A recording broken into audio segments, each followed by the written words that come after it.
بسم اللہ الرحمن الرحیم۔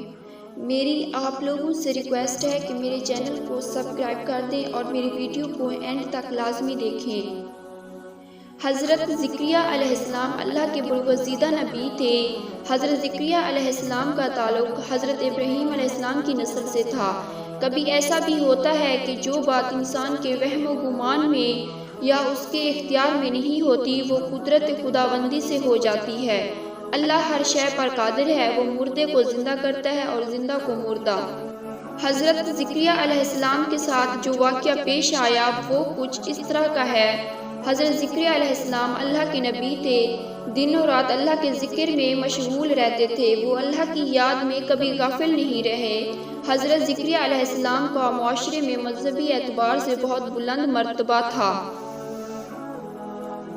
واقعہ یہ ہے کہ جب بنی اسرائیل فلسطین پر قابض ہوئے تو حضرت یعقوب علیہ السلام کی اولاد 12 قبیلوں میں تقسیم ہو گئی۔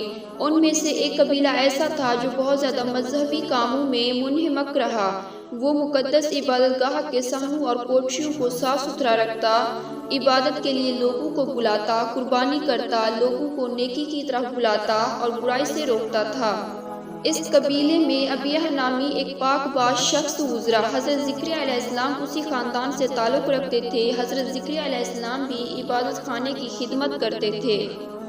ان کی کوئی اولاد نہیں تھی، وہ بہت بوڑھے ہو چکے تھے، اس لیے اولاد کی امید بھی نہیں رکھتے تھے۔ اس کے احاطہ اختیار سے کوئی چیز باہر نہیں، وہ سب کچھ کر سکتا ہے۔ اسی خیال سے وہ مایوس نہیں ہوئے۔ حضرت زکریہ علیہ السلام کو سہارے کی ضرورت تھی، وارث کی ضرورت تھی۔ وہ چاہتے تھے کہ نیکی نسل در نسل چلے، اسی لیے ان کی خواہش تھی کہ ایک صالح اولاد ہو جو اللہ کی بندگی بجا لائے۔ حضرت زکریہ علیہ السلام نے اولاد کے لیے یوں دعا کی۔ قرآن کریم میں ارشاد ہے، جب زکریہ علیہ السلام نے اپنے رب کو پکارا کہ اے پروردگار مجھے اکیلا نہ چھوڑ، بہترین وارث تو ہی ہے، بس ہم نے اس کی دعا قبول کی اور اسے یحییٰ عطا کیا اور اس کی بیوی کو درست کر دیا۔ یہ لوگ نیکی کے کاموں میں دوڑ دھوپ کرتے تھے، خواہش اور خوف کے ساتھ پکارتے تھے، ہمارے آگے سجدہ کرتے تھے۔ اللہ نے حضرت زکریہ علیہ السلام سے قبل آنے والے پیغمبروں کا ذکر کرتے ہوئے کہا کہ کس طرح ہم اپنے نیک بندے کو صالح اولاد عطا کرتے ہیں اور کس طرح نیکی کے کاموں میں حصہ لیتے ہیں۔ ہم نے حضرت ابراہیم علیہ السلام کو اسحاق اور یعقوب جیسی اولاد عطا کی، ہر ایک کو راہ ہدایت دکھائی، تو وہی راہ تھی جو حضرت نوح علیہ السلام کو دکھائی تھی، اور اسی کی نسل سے ہم نے داؤد، سلیمان، ایوب، یوسف، موسیٰ اور ہارون کو ہدایت بخشی۔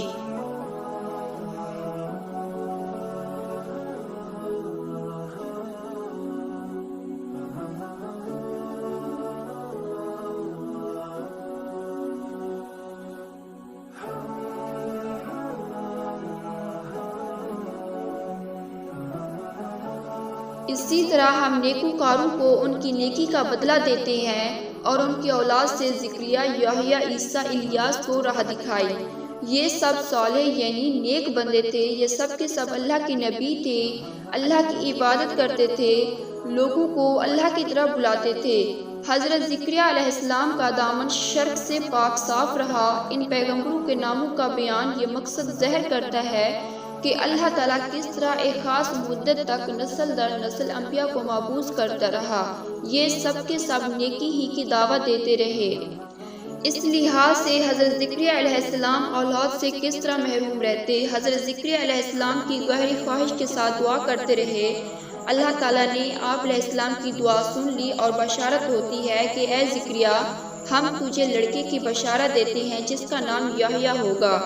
عرض کیا، اے پروردگار میرے ہاں کیسے بیٹا پیدا ہوگا جبکہ میری بیوی بانجھ ہے اور میں بوڑھا اور کمزور ہو چکا ہوں؟ جواب ملا، ایسا ہی ہوگا، تیرا رب فرماتا ہے کہ یہ میرے لیے ذرا سی بات ہے، اس سے پہلے تجھے پیدا کر چکا ہوں جبکہ تو کوئی چیز نہ تھا۔ زکریا علیہ السلام نے کہا، میرے لیے کوئی نشانی مقرر کر دے۔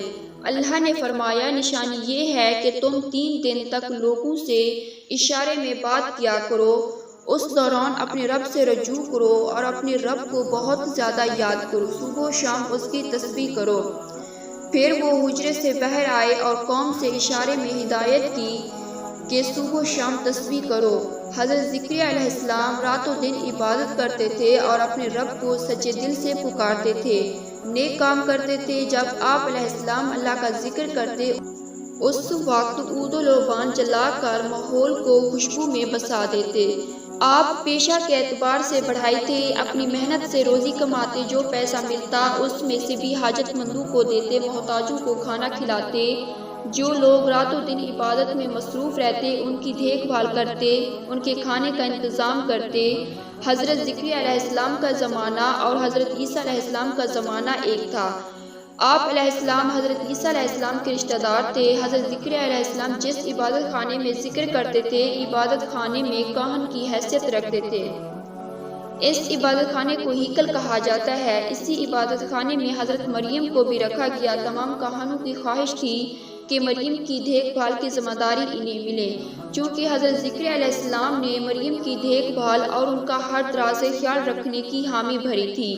آپ علیہ السلام نے مریم کو اپنی سرپرستی میں لے لیا۔ حضرت زکریا علیہ السلام کے پکار کے جواب میں فرشتوں نے آواز دی۔ جب آپ علیہ السلام حجرے میں عبادت میں مصروف تھے، اللہ تجھے یحییٰ کی خوشخبری دیتا ہے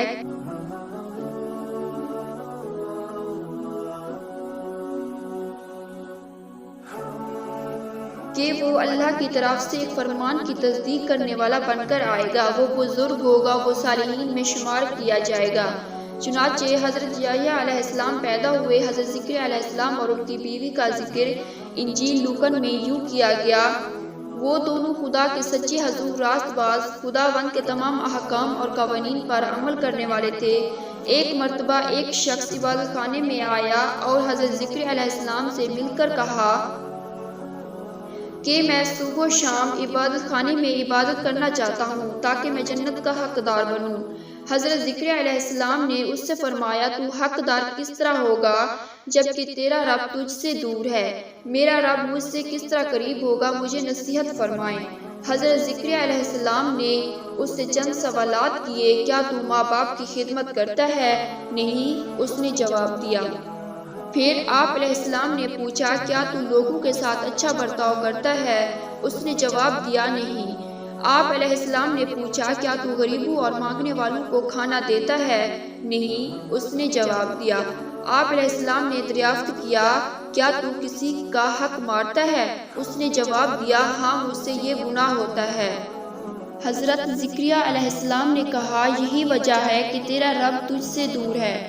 اگر تو چاہتا ہے کہ تیرا رب تجھ سے قریب ہو، ماں باپ کی خدمت کر، لوگوں کے ساتھ نیک سلوک کر، لوگوں سے نرمی سے بات کر، مانگنے والوں کو کھانے کے لیے دے، جو تجھ سے ہو سکے مریضوں کی عیادت کر، انہیں تسکین دے، کسی کا حق نہ مار۔ جب تو یہ عمل کرے گا، تیرا رب تجھ سے قریب ہوگا۔ جب قریب ہوگا تو تیری آواز سنے گا۔ پھر عبادت خانے میں آئے، اسے یاد کر، پھر تیرا رب تیری بات سنے گا۔ حضرت زکریا علیہ السلام کی وفات کے متعلق اختلافات پائے جاتے ہیں۔ بعض کتابوں میں لکھا ہے کہ حضرت زکریا علیہ السلام کو شہید کیا گیا، بعض کتابوں میں لکھا ہے کہ حضرت زکریا علیہ السلام قدرتی موت سے انتقال کر گئے۔